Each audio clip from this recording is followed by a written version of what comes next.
ఒక స్టార్ ను పెట్టి సినిమా తీయటం వేరు, ఇద్దరు స్టార్లను తీసుకొచ్చి మల్టీ స్టారర్ తెరకెక్కించడం వేరు.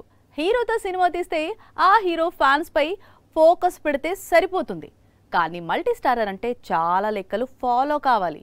ఇద్దరు హీరోల అభిమానులను సాటిస్ఫై చేయాలి, లేదా తేడా వచ్చేస్తుంది. సోషల్ మీడియాలో రచ్చ రచ్చ అవుతుంది. ప్రస్తుతం వార్ 2 విషయంలో అదే జరుగుతోంది. కొద్ది గంటల క్రితం ఎన్టీఆర్ బర్త్డే సర్ప్రైజ్ అంటూ యశ్రాజ్ ఫిల్మ్స్ రిలీజ్ చేసిన వార్ 2 టీజర్ పై ఎన్టీఆర్ ఫ్యాన్స్ గుర్రుగా ఉన్నారు. అలా ఎందుకు అంటే వార్ 2 టీజర్ లో ఎక్కడో బ్యాలెన్స్ తప్పిందని, టైగర్ ను సరిగ్గా ఎలివేట్ చేయలేదు అనేది వారు చెప్పుకొచ్చే కంప్లైంట్. గతంలోనూ ఎన్టీఆర్ ఒక మల్టీ స్టారర్ చేశాడు, అదే RRR. కానీ రాజమౌళి ఇద్దరు హీరోల ఇమేజ్ ను బ్యాలెన్స్ చేస్తూ ఇద్దరి క్యారెక్టర్స్ కు ఈక్వల్ గా ఇంపార్టెన్స్ ఇస్తూ స్టోరీని నరేట్ చేశాడు. అంతకుముందు రిలీజ్ అయిన టీజర్ సాంగ్స్ విషయంలో సేమ్ బ్యాలెన్స్ కంటిన్యూ అయింది. అందుకే RRR ఇంటర్నేషనల్ మూవీగా క్రేజ్ అందుకుంది.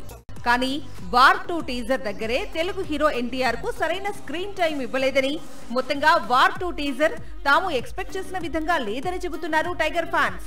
మరి యశ్రాజ్ ఫిల్మ్స్ ఎలా రియాక్ట్ అవుతుందో చూడాలి.